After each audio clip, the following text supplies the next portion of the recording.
Boa noite a todos. É um prazer e uma alegria estarmos aqui nessa noite, depois de alguns meses afastados, para essa oportunidade maravilhosa que é o estudo do Evangelho. Nós vamos fazer hoje uma discussão sobre o capítulo 10 do Evangelho, Bem-aventurados misericordiosos.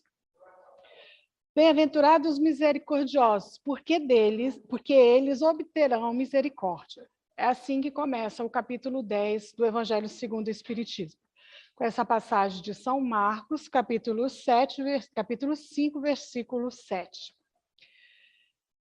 Logo em seguida, ele traz outro versículo, dando mais ou menos uma noção do que vai tratando o que vem a ser esses misericordiosos, né?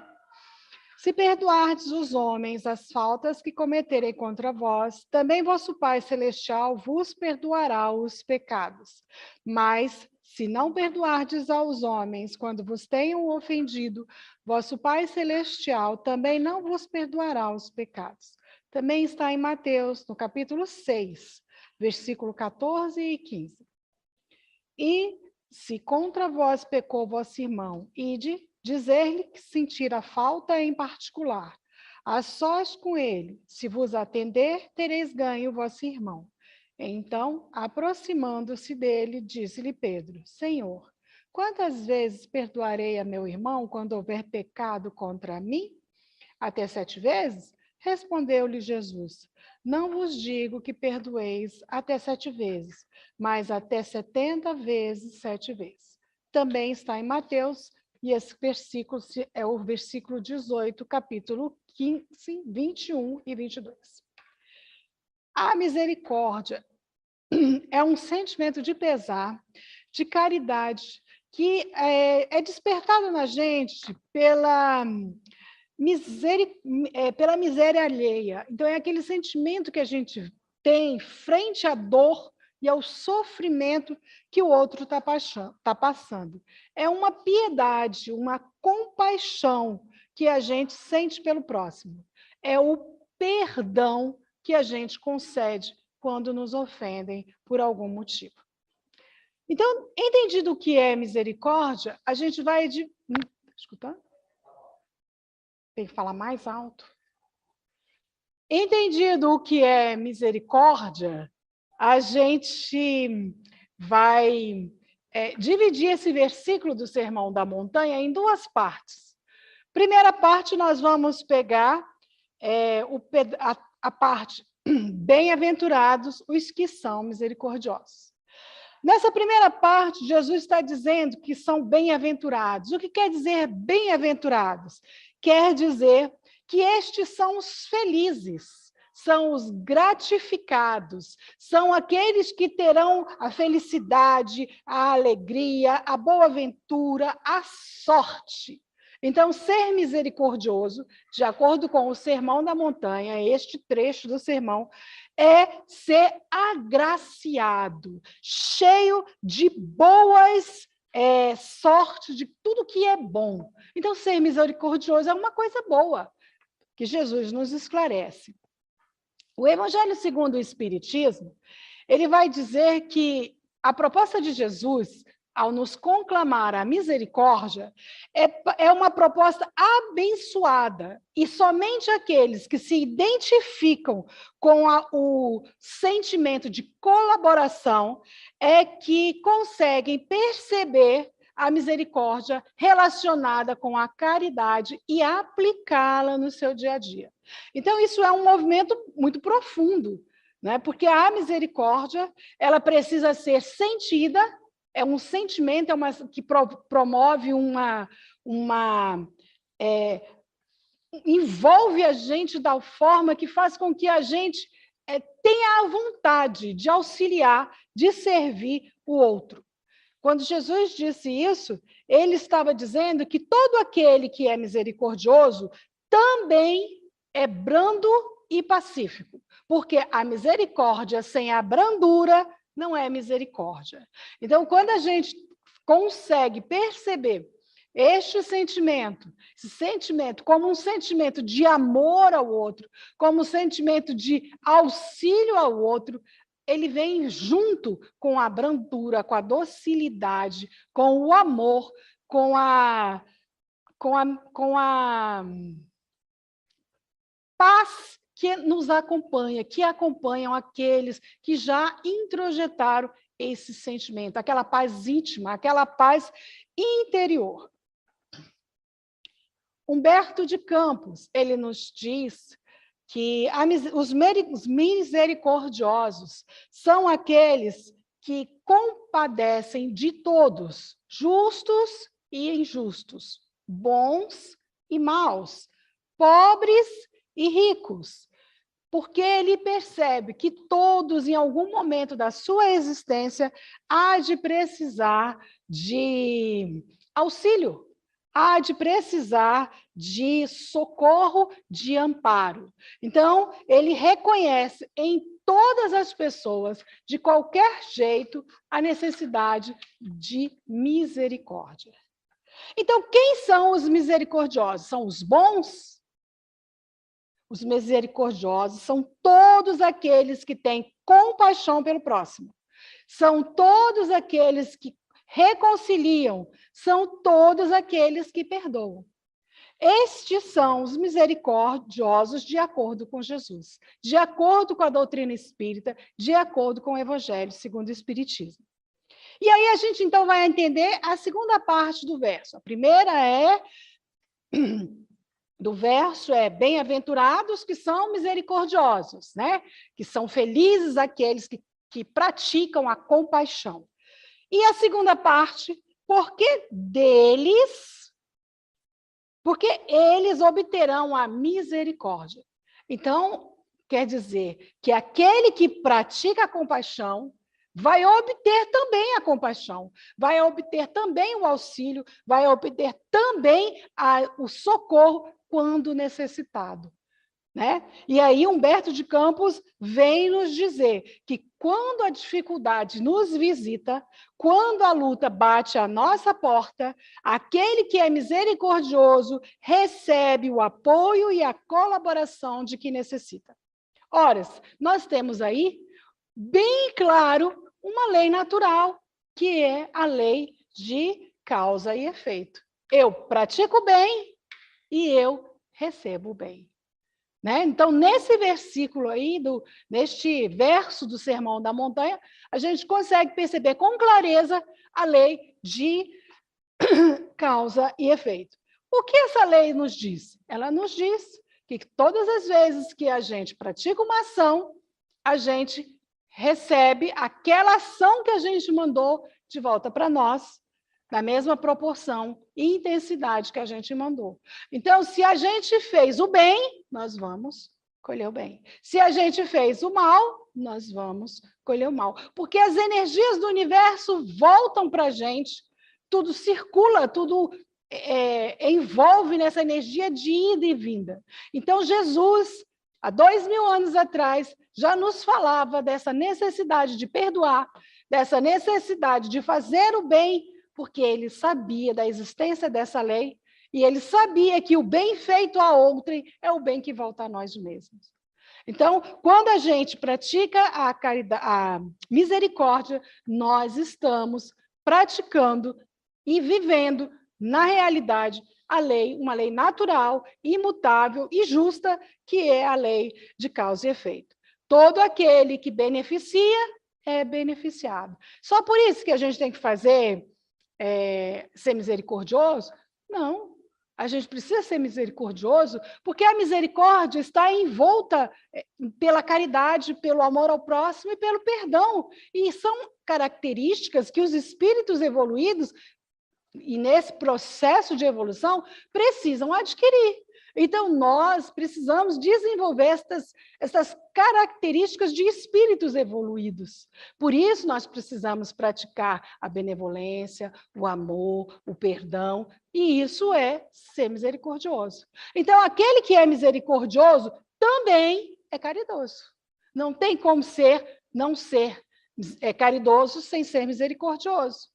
Aquele que é misericordioso também é brando e pacífico. Então, uma única palavra resume muitas qualidades, que é a brandura, ser pacífico perdoar, auxiliar o próximo e ter atitudes boas com relação ao outro. Então, é isso que uma palavra tão pequena, dita por Jesus, quer nos chamar, nos convidar.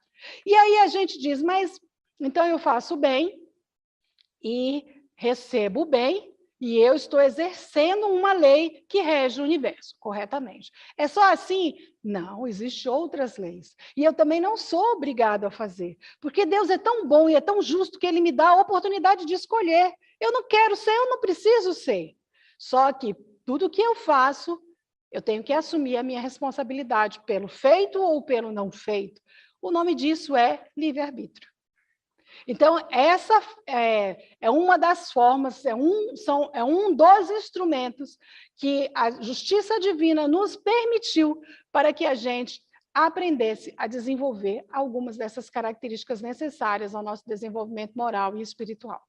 Então, quando eu faço ou deixo de fazer, é uma opção que eu tenho de escolher e eu estou exercendo o meu livre-arbítrio, fazer ou não fazer. Porém, eu planto o que eu quero, mas eu colho o que eu plantei. Sempre.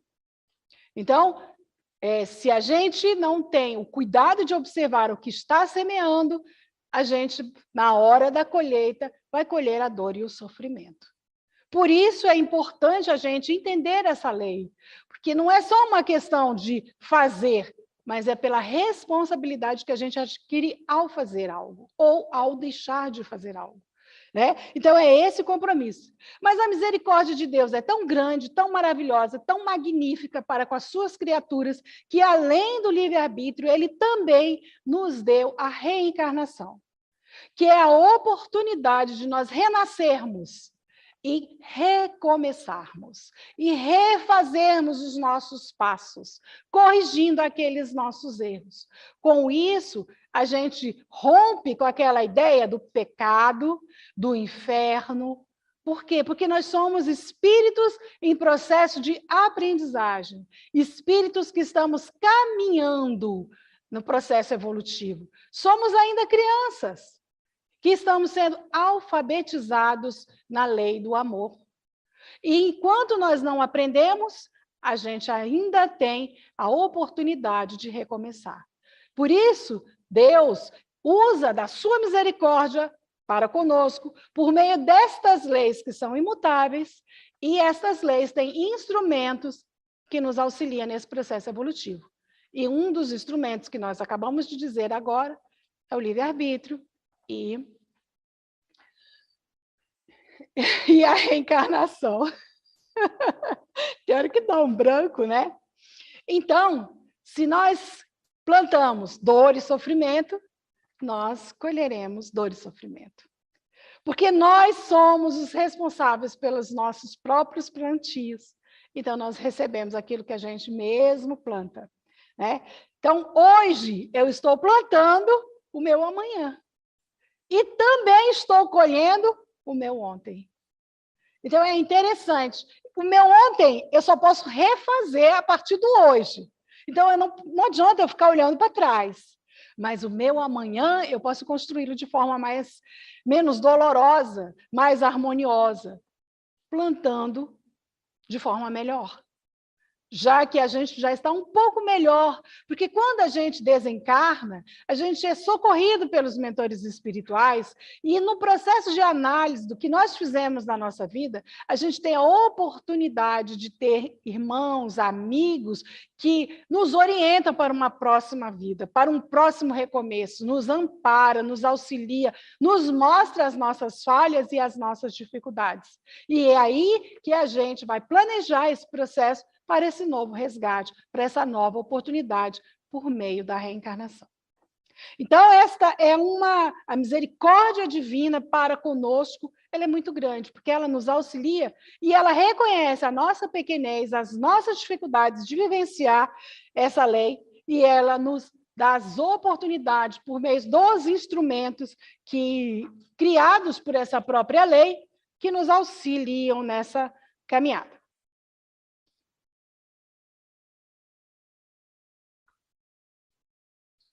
Bem, O Evangelho segundo o Espiritismo nos diz que a caridade também é perdão das ofensas. E aí, que a misericórdia também é perdão das ofensas. Então, a caridade também é perdão das ofensas, né? A misericórdia também é perdão das ofensas. E aí ele vai nos dizer algo assim, que na condição moral que nós estamos, é muito difícil para a gente vivenciar esse processo.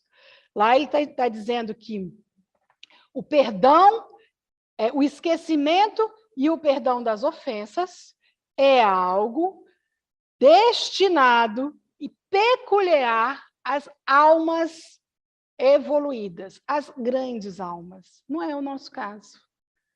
E por conta dessa dificuldade que a gente tem de entender esse conceito, torna-se mais difícil ainda da gente perdoar, porque a gente não consegue esquecer uma dor que nos inflige. A gente não consegue. E todos os lugares dizem, você tem que esquecer, mas como eu vou esquecer aquela dor que eu passei porque um irmão me tirou uma oportunidade, porque o irmão tirou a vida de um filho amado, porque alguém me violentou? Como eu vou esquecer aqueles momentos difíceis que eu passei? Não tem como eu esquecer, eu ainda não consigo.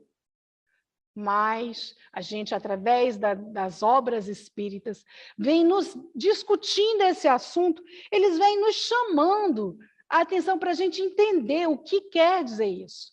O ideal é que realmente a gente esqueça, mas a gente ainda tem essa dificuldade. E por ter essa dificuldade, muitos nem tentam trabalhar esse sentimento dentro de si, porque ele não consegue esquecer mesmo, então ele continua odiando. E aí a gente precisa entender esse sentimento. Até porque quem sofre essa dor, né, que é da ofensa, você tem que esquecer o que fizeram com você. Dá uma sensação de injustiça no coração da gente. Dá uma sensação de que ninguém está preocupado com o que o outro fez. A preocupação recai toda sobre como eu devo agir a partir do que o outro fez. Como se eu fosse responsável pelas ações do outro. E não é isso. Quando o Evangelho, quando Jesus falou sobre o perdão, a necessidade do perdão, ele não falou para a gente que a gente precisa esquecer. Ele falou que a gente precisa não revidar. Ele falou que não é porque eu estou perdoando que o outro está livre do que ele fez. A gente falou lá atrás da lei de causa e efeito. Se ele fez, se ele plantou dor, ele vai colher. Agora, quando eu perdoo, quando eu consigo não olhar para aquele irmão com mágoa, com ódio, com vontade de revidar aquela dor que ele me causou, eu já estou no processo do perdão. Porque o que acontece quando a gente não perdoa alguém? A gente fica remoendo aquela história, remoendo aquele fato, e cada vez que eu memorizo e eu conto aquele fato, eu revivo aquela situação. Reviver aquela situação é passar pelas mesmas sensações, é passar pelo mesmo estresse emocional, psicológico que eu passei. E eu vou alimentando aquelas energias com os meus pensamentos, porque o pensamento é energia que fornece combustível para aquela situação. Perdoar é fácil? Não. Por isso que muitos dizem, esquece, porque quando você esquece, você deixa de gerar energia que alimenta aquela fogueira. Mas você não consegue esquecer, mas você pode fazer o exercício de, cada vez que vier o pensamento, corta aquela linha de pensamento. Procura dominar suas ideias com outras coisas, quebrando aquela corrente que se estabelece com você e o fato. Porque cada vez que você lembra, você vai viver. Não tem uma música que diz relembrar é viver? É exatamente isso. E aí você fortalece aquele sentimento.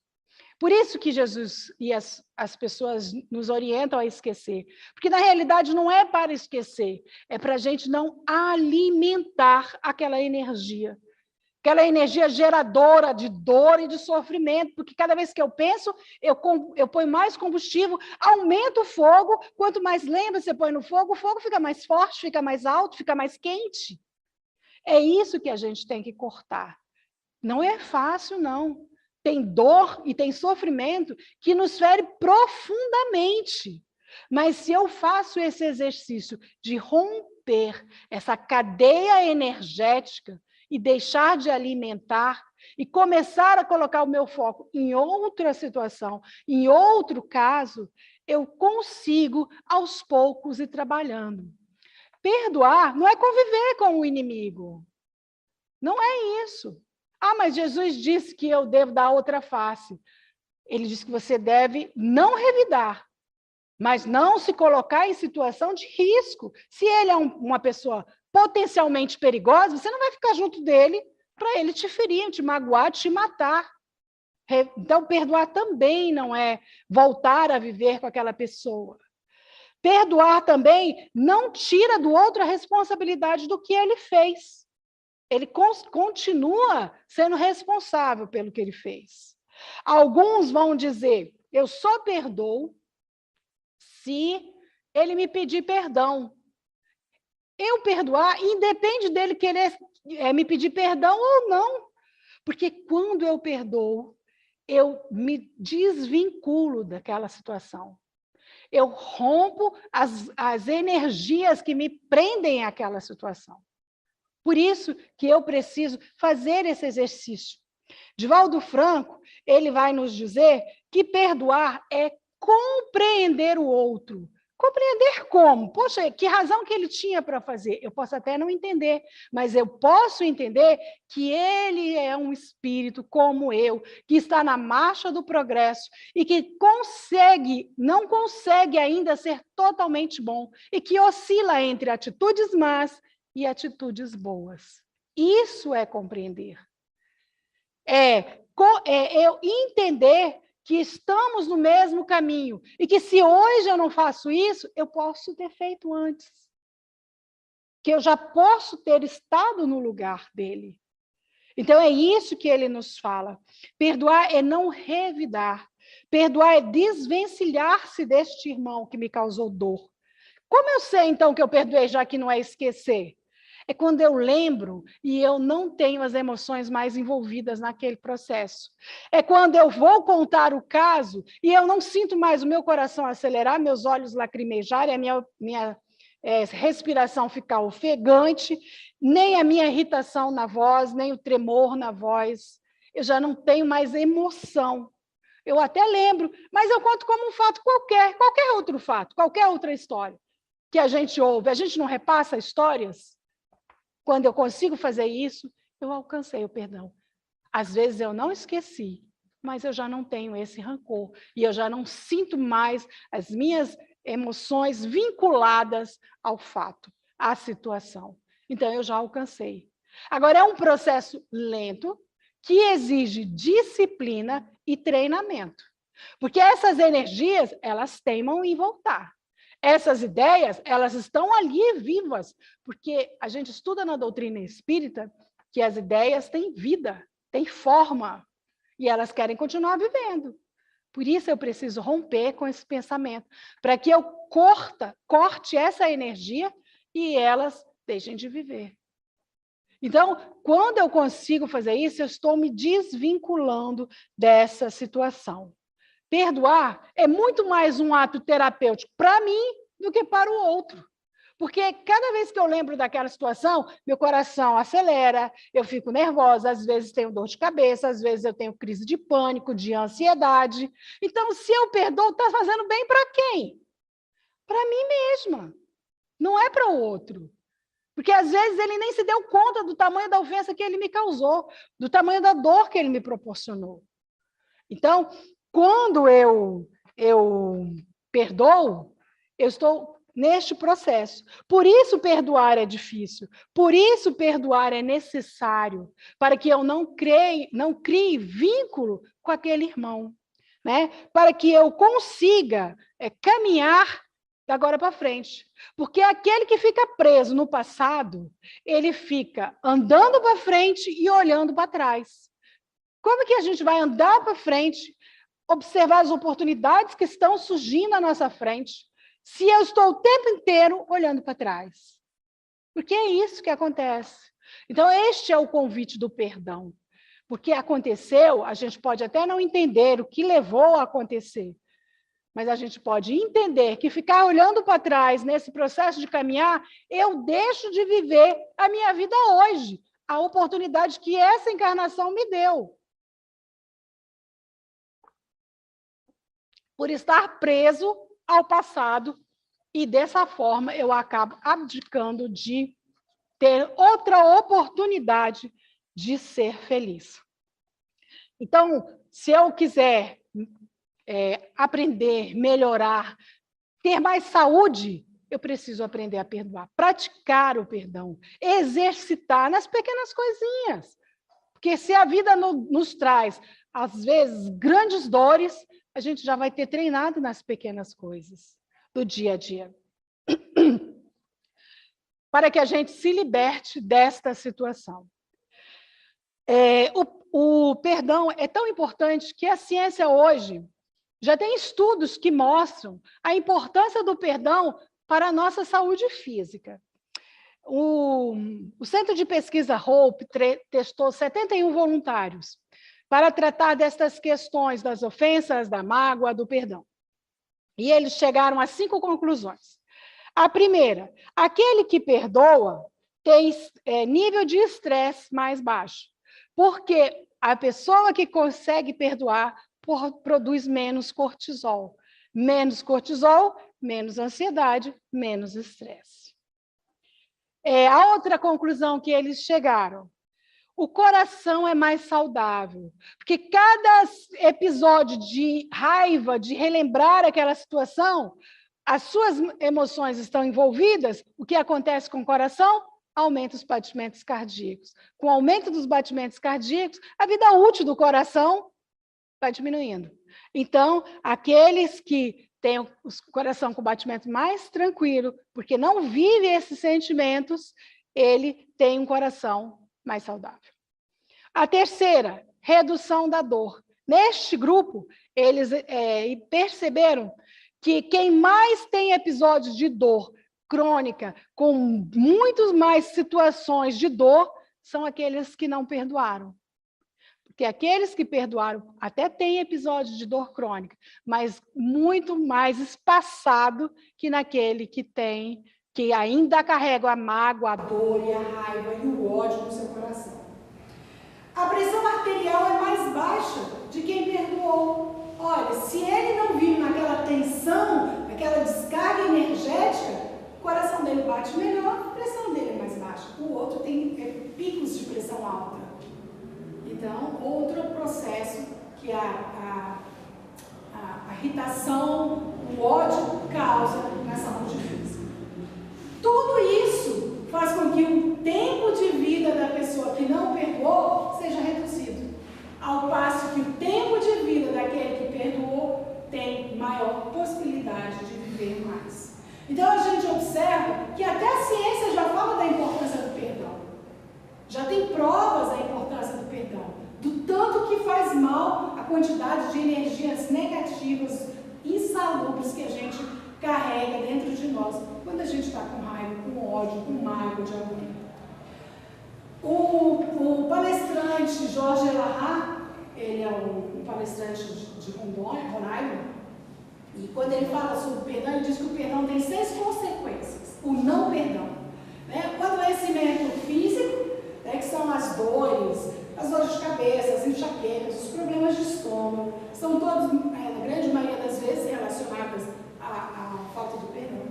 Os problemas psicológicos, como a depressão e a ansiedade, que causam aquela tensão que você acaba desenvolvendo isso. Os problemas emocionais, que são a pessoa fica nervosa, a pessoa fica agitada, a pessoa fica irritada, por conta desse processo ansioso e angustioso que ela vive dia e noite. A obsessão, porque a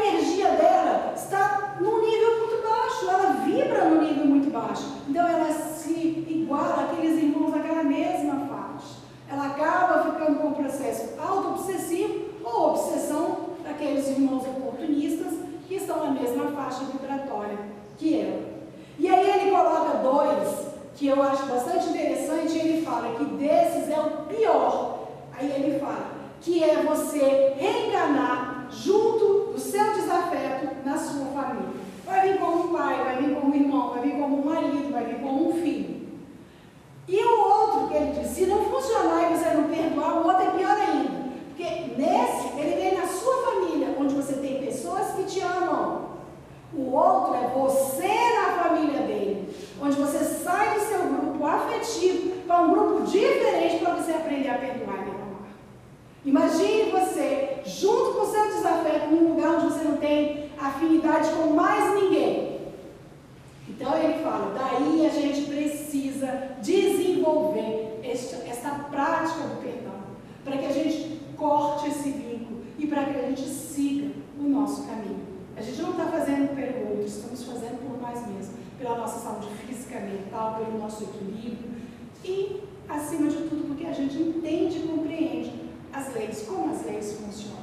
Essa doutrina maravilhosa, essa doutrina abençoada, que é a doutrina espírita, nos esclarece sobre essa situação e nos auxilia a entender e a passar por essas dificuldades, né? Entendendo que para que a gente cresça, para que a gente caminhe nesse processo evolutivo, é inexorável que a gente seja misericordioso e que a gente aprenda a perdoar, para que a gente se liberte e consiga caminhar rumo ao nosso progresso moral, ao nosso progresso espiritual. E aí, para a gente terminar a nossa reflexão dessa noite, eu trouxe uma poesia da Carmen Simira, que está no livro psicografado por Chico Xavier, que chama Nosso Livro. A poesia, eu não sou muito boa para ler isso, vocês me perdoem. A poesia chama Perdoa Sempre. Perdoa, meu irmão, a noite triste e decisiva, porque a noite nos traz a escuridão, a alvorada por doce recompensa. Desculpa, meu amigo, os acúleos das dores, quase sempre os espinhos trazem consigo a oferenda das flores. Suporta conformado os golpes da amargura, pois muitas vezes o fel inesperado traz as bênçãos da cura. Tolera a tempestade que atardeia, violência e furor. Fim da tormenta, a terra brilha cheia de promessas de amor. Em todo o tempo, a vida é sempre assim. Se o perdão te conduz, recolherás os júbilos do fim, na vitória da luz. Muita paz, muito obrigada.